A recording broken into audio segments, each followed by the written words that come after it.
Hi, everyone. I'm Linsey Davis, and you are watching ABC News Live Prime. Thanks so much for streaming with us. They are some of Hollywood's most recognizable stars. Channing Tatum, known for his charisma, humor, and signature dance moves, and Academy Award nominee Kirsten Dunst, whose talent has captivated audiences for more than 3 decades.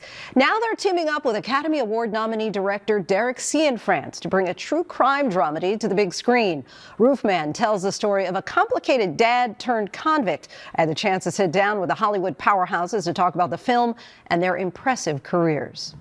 Who is that? Hey. From heartthrob to hero. They call me the Gambit. Comedian. Remember me? I'm your best nightmare. I'm your worst nightmare. To convict. I'm not a bad guy.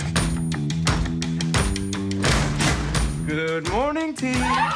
Channing Tatum has mastered the art of transformation. He wrestled with demons in Foxcatcher. What do you hope to achieve, Mark? I want to be the best in the world. Tickled funny bones in 21 Jump Street. Do you even know the Miranda rights? Look, it obviously starts with, do you have the right to remain an attorney? Did you say you have the right to be an attorney? And now the 45-year-old forces his way into our hearts with his portrayal of a con man in the dramedy Roofman. Police believe the Roofman may still be in the area. What the? Oh my God! Before he was Hollywood royalty, Channing Tatum was dancing in Florida nightclubs under stage lights, not spotlights. Working as an exotic dancer in his early 20s, Tatum never imagined acting would be in his future. But a chance encounter with a talent scout led to him dancing in music videos, most notably Ricky Martin's She Bangs. Then to modeling for major brands like Armani. Before ultimately landing his first role as a supporting actor in Coach Carter. We're the basketball team. All I see is you on TV, getting famous. But it was his lead role in the 2006 romance dance film Step Up. I do realize how important this is, and that's exactly why I'm here. That gained him worldwide fame. Can you move back for me, please? He later tapped into his own story, turning his past into a movie empire with the racy franchise Magic Mike. You gotta help me, man. You sound crazy. Find a safe place to hide for a few months. His latest project, Roofman, is based on a true story about convict Jeffrey Manchester, Sometimes the best hiding places are in plain sight. who escaped prison and then hid inside a North Carolina Toys R Us for months. Would you like to go out with me? On a date? He teams up with Hollywood veteran Kirsten Dunst, Okay. Wow, you're a very forward person. who plays Manchester's real-life love interest in the movie. All right. Okay. I'm free next Saturday morning. Dunst was just 11 years old You have found your new companion, Louis. You will make me mine. when she stunned audiences in 1994 in the hit movie Interview with the Vampire. She easily transitioned from child star to a sought-after leading lady. Ever been to a cheerleading competition? From fan favorite, the cheer captain, to that famous on-screen kiss. Kirsten Dunst has spent 3 decades redefining what it means to grow up in Hollywood. We'll find you there. And behind the camera is director Derek Cianfrance, best known for The Place Beyond the Pines I wasn't around my dad looked the way I turned out. How are you going to take care of us? and Blue Valentine. You always bring. Hey, all, good morning. Good morning. Good morning. Together, the trio brings this true story of Jeffrey Manchester to life in Roofman. Hi, Kirsten Lindsey. I had a chance to sit down with the dynamic team about creating a story that blurs the lines of good guy and bad guy. Thank you all so much for having the conversation. Really appreciate it. Derek, let's start with you. How did you come across Jeffrey's story? My producer, Jamie Patrikoff, told me about the story of Jeff. I was kind of intrigued by it because I think his story had some contradictions in it. Here was a guy who robbed 45 McDonald's, put people in freezers, but he gave them jackets. Dwayne, get your coat. I don't have one. Are you serious? Here. He was an Army veteran who escaped from prison, but he didn't hide in the woods and survive off of grubs and rainwater. He went to a toy store and lived off candy and baby food. And I just thought that those were some interesting contradictions. And as the more I researched his story, the more I realized that the things that made him a good human were the things that made him a bad criminal. And that if he would have been like more of a cold-hearted person, we probably wouldn't even know his story. He would have gotten away. So I asked to talk to him. He's in a maximum security prison in North Carolina. He started calling me. We spoke at 15-minute increments, and about 400 hours later, I kind of had his story, and I tried to speak to everyone in his life that would speak to me, and just kind of got a full picture of the guy, Jeffrey Manchester. You got to get your passport ready. Okay, what are you thinking? We're going to need to change that hair before we take the photo. I think we do a wig. It's good, right? You got to be kidding me. And Channing, how about you? What was your interaction like with Jeffrey? Same 15-minute calls. Yeah, it's a kind of a wild thing. I mean, I think I had so many like sort of questions and things I wanted to know how and why and whatnot. And but I was trying not to assume too much, and because I didn't know who I was going to talk to on the other end of the phone. You know, he'd been incarcerated at this time for a really long time. He could be a completely different person from the time in which before he went in, or even when he escaped. I thought this was a singles brunch, not a supermodel brunch. And I just got on the phone with him, and as soon as I got on the phone with him, all those questions kind of went away. I mean, he wrote an amazing script that was the person that I was talking to on the other end of the phone. You just find yourself really liking this guy, and he's so just warm and optimistic. He takes care of you on the phone call somehow. Like he really is interested in your life. He loves movies. We talk so much about movies and having a family, and he's still, you know, he still's got hopes and dreams, and he gets out in 10 years. So I mean, he's been there a really long time. And Kirsten, you got a chance to meet Lee in real life. Talk to us about how much that impacted how you actually played her character. Well, Derek met her and videoed her in the conference room, so I kind of got an essence of the love she still has for Jeff, and that, you know, there was not resentment or anything. She handled the situation with so much kindness and grace, and that love she had for him, that real love. How about this? Let's meet at Freedom Park. It was something that I didn't expect, and also that she is just such a present, kind, Christian woman. Yeah, I took all that and put that into, you know, the role. A question really to the group. There's so much about him that is bad and criminal, and yet I found myself as a viewer rooting for him. How do you balance that delicate dance of, hey, this is a guy who does bad things, but yet we love him? I think the thing for me was talking to the real people in his life.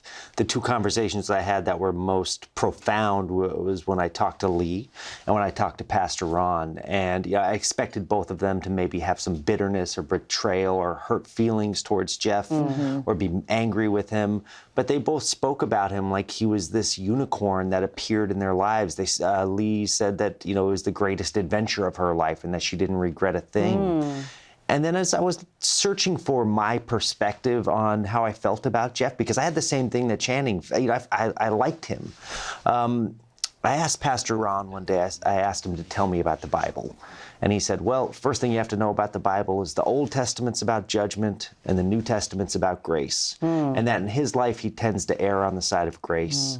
And I thought to myself, well, here's a guy, society judged him pretty harshly, sentenced him to 45 years. And the judge who sentenced him is actually in the movie as well. I spoke with her. But I figured that maybe the movie could follow Pastor Ron's advice and see him with a little grace. And I think he makes a lot of mistakes. The thing I was blown away by these characters or these real people that I met is like as big as the mistakes that Jeff made, they met him with even bigger forgiveness and empathy and humanity. And so I think this is a tough time. There's so much conflict everywhere, and I felt like maybe we needed to see a little bit of that empathy and that grace on the screen. And why was that important? You mentioned the judge, but there are others who were real-life parts of this story as it played out in real time that you decided to include in the movie. Why was that important? Well, this was an almost unbelievable story. I had to shoot it down in Charlotte, North Carolina, where the events took place, because movies are built around this idea of suspension of disbelief. And when I shoot a movie, I have to suspend my own disbelief. So I had to be down there amongst the people who told me, yeah, that's what happened. So Catherine Scheimreif. I understand you work for the government. So it's a little classified, so. Never knew there was an intelligence unit here in Charlotte. Who was the sergeant who led the task force that arrested Jeff. She was on set. She was actually in the movie. I would offer everyone who was in Jeff's life to have a role in the movie. The prison truck driver, I met him one day, Charles Cummings. I spent like 45 minutes talking to him. At the end of our conversation, he said, "Hey, one more thing. Who are you going to get to play me?" And I said, "Do you have any suggestions?" And he was like, "I think it should be me." And so I said, "Okay, you got the role." So the guy who drove Jeff out in the truck is the same guy that drives Channing out in the truck. And so going down to Charlotte, it just felt like the right way to do. Those people, the people that we met down there had the right heart and knew the story. And I felt like it only seemed right to include them in the retelling of it. Channing and Kirsten, question for both of you. Is it harder to play a character who's real? Is it harder when there's actually somebody who's going to watch? And because obviously Foxcatcher 2014, you played Mark Schultz as well, Olympic wrestler. Yeah. He was there every day on set. What's he get out of all this? What are you thinking? This is it. This is all that we've ever wanted. That's tough, like, and somebody's, literally staring at you and you're trying to kind of play them. And I mean, I wrestled him. He taught me certain things that he's just like, I never really told anybody about that. This is the way I would do this and that. And, that one was a little bit of a heartbreak for me, because I know that he really wanted this movie to kind of, I don't know, give him some sort of a maybe glory that he might not feel like he got when he was really wrestling, or kind of redemption. And I don't know if he liked the movie at the end of the day. He really liked my performance, but some of the things in the film, I think he didn't agree with. And that's hard, but that's, between him and the filmmaker. I signed up to do the movie, and I did tell Jeff early, like almost the first conversation that I had with him from prison, I was just like, look, I just want to like set expectations on this, and like, I'm never going to be able to be you. And I didn't get to actually meet him in person. I only had, 2.5 months of like 15-minute phone calls. And like I said, I genuinely ended up loving this person and really liking him.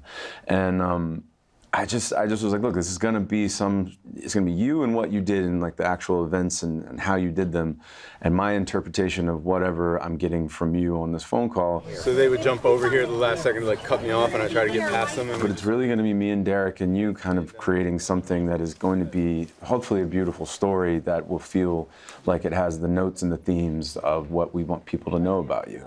And he's so smart and so like savvy. He loves movies. He understands, like, you can't tell somebody's real true story in 90 minutes. It's not possible. And so we just hope that we got the heart and the essence of them. How about for you, Kirsten? Is it more difficult to play a real life person? I mean, I think it is when they're very recognizable, and there's specificities that we all know about them. I wanted to invite you to my church. With Lee, it was more for me because I don't look like her necessarily. I wanted to get the North Carolina accent right. And for me, it was really the essence of like what she emanates that was important to me. And here I am working in a toy store of all places, and you haven't even donated one toy to my toy drive. And to play her in a way that felt very real to women and mothers and people who would be in this situation, which is not very likely. But I didn't want it to ever feel like you were watching someone and saying, what are you doing, girl? Like, why are you, not following your instincts? But so Lee saw the movie and she really, really was moved by it and seemed really, really happy with everything. So that's... And with you. Yeah, it's hard to say that about yourself. She loved me. But, yeah, I know. It's like, she really liked my performance. We're good. It is, though. It's like, man, such a relief when they're like, I love it. I love what you did. You're just like, oh, God. Still ahead, Channing dishes about being a dad in Hollywood. I was definitely like, oh, no, I'm not sure if I'm going to know how to do this. When you get out of here, you have a drink for me, yeah? And gives us a tiny glimpse of the next film in the Avengers saga. When I read it, I asked the Russos, I was like, how are you going to do this? Because this doesn't feel doable.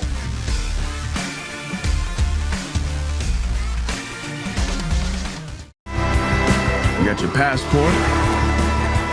You got to leave tonight. We can't just stay, oh, how? I'll just lay low. Tell me what's going on. Right now.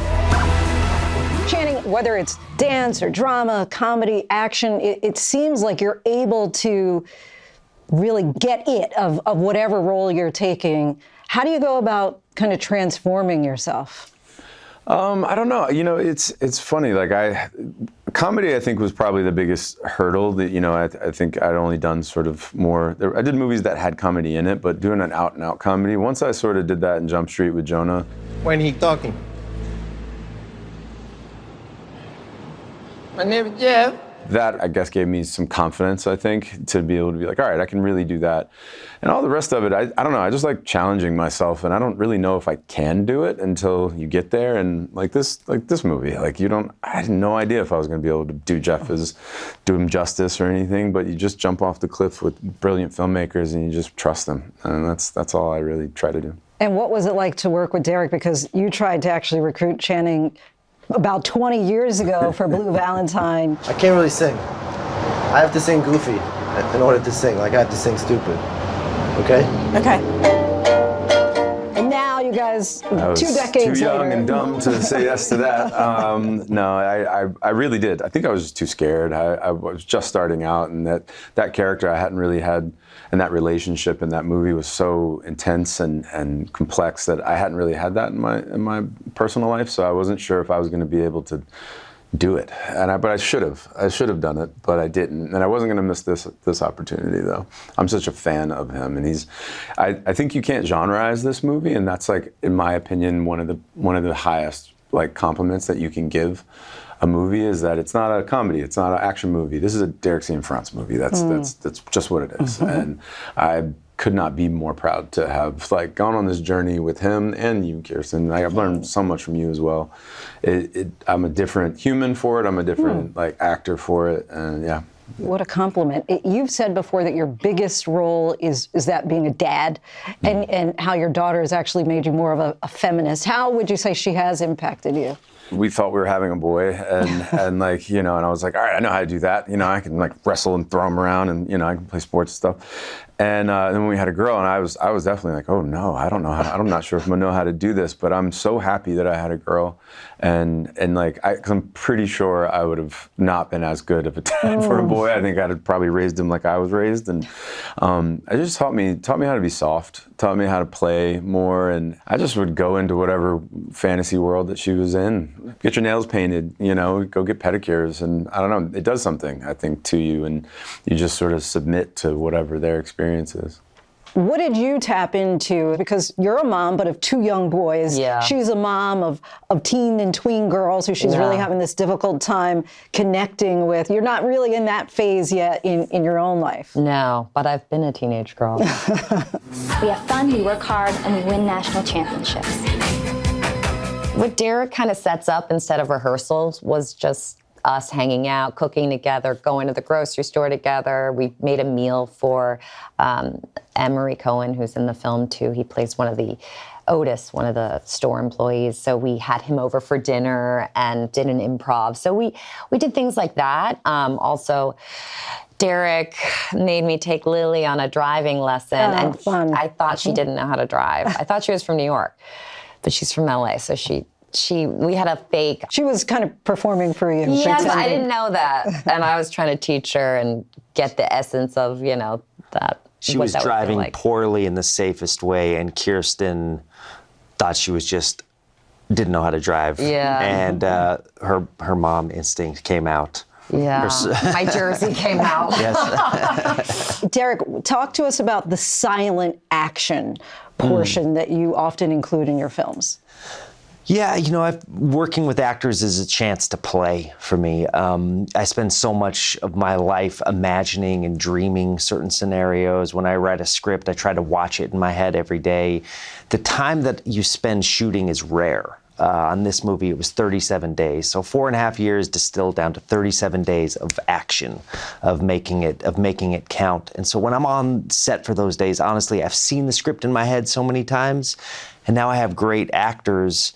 I make sure they get the script, but I also want to get so much more because I want them to surprise me. So occasionally I do a thing called a silent take, which, sometimes you get, I feel like if I was an actor, I would get kind of like obsessed with like the words and too conscious of what I was supposed to say. But sometimes if you take the words away from an actor and just put them in their bodies again and in their space, that they can start to think things. So instead of saying the words, they think about what they're going to say. And so silent takes, sometimes I used a lot of it in this movie, a lot of moments from silent takes, because it just releases something else. In like group scenes, like some of the robbery scenes, we would do silent takes. So you would have like 20 people in a robbery that were all not saying a word, almost pantomiming it, and new things start to happen. You start listening to the world in a different way. It has a way to connect the actors together. And then after you do a silent take, you bring everyone back together and let it go. And now everyone's learned something from the silence. So I just want to make sure my actors are always in a place of like inspiration and listening and presence. It's a way to get present. I'm out of time, but I work for Disney, so I cannot not ask you about bringing Gambit back to life in Avengers Doomsday. Yeah, I'm pretty sure I have a chip somewhere in me that I put it, so if I say too much, I'll just get zapped and I'll go down. So I'll be very careful. But yeah, Gambit is my guy. I grew up in Mississippi, and my dad's from New Orleans. Like, he was always my X-Men, and I always just wanted to be an X-Men. So it's crazy for me to actually get to be in the Avengers now. That was not in the dream list of things, and this movie is going to be wild. That's all I can tell you. They top themselves every single time, and this, when I read it, I asked the Russos, I was like, how are you going to do this? Because this doesn't feel doable. And yeah, so it's going to be a big one. Our thanks to Channing Tatum, Kirsten Dunst, and Derek Cianfrance. Roofman is out in theaters now. Join us for ABC News Live Prime weekdays at 7 p.m. Eastern. Thanks so much for watching.